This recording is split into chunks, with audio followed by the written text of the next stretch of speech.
Ayan guys, nag-hiking kami sa bundok. Ibang way naman kami ngayon, kasama ang ibang aso. Hindi yung dati namin kasama araw-araw. Ito sila oh.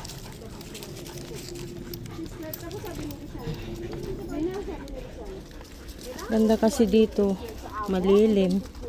Kaya lang minsan nakakatakot dito ang ahas. Ikaw ang ginagawa mo lang dito all time?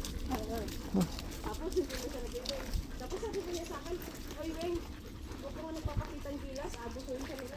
Sabi ko ganun, ang pakitang gilas means, pag nandito na ako doon ka gumagalaw. Pag wala sila doon ako gumagalaw, paano ba nila malalaman kung sinong naglinis, di ba?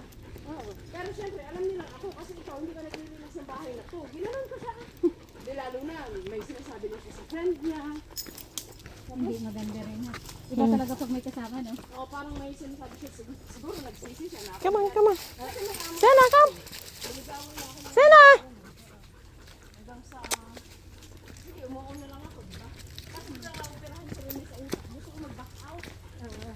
Kaya lang, sabi ni Roshana kay Mina, can you please stay until June? Kasi na, natatakot siya na hindi ko nga dumahandle.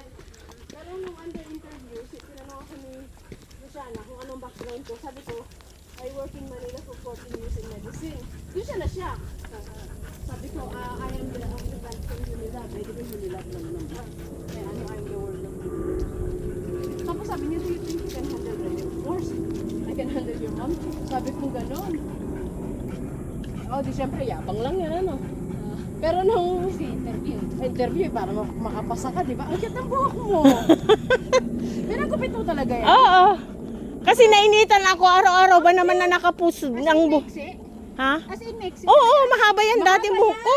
Oo. Hindi ko nga siya, Pinaiksihan ko talaga kasi nga nakapusod lang buhok ko maghapon. Oo. Eh di sa natatanggal lang. Lalagas. Ha? Naglalagas kaya nga pinaiksihan ko na eh. ano yun, maputi na rin yung buhok. Oo, kita mo halata na 2 months na yung kulay na yan. Pero maganda yung gupit mo eh, sa dati. Sabi nga nila. Para Nakatali lagi. oo, nakatali lang maghapon kaya sabi ko why not na hindi ko napaiksian. At saka nasanay na rin ako, parang pag nakalaglag dyan, init na init ako. Eh sinabi mo pa. Good morning.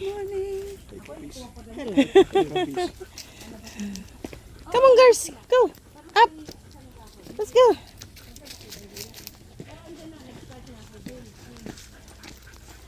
Ang presko ng pakiramdam ba?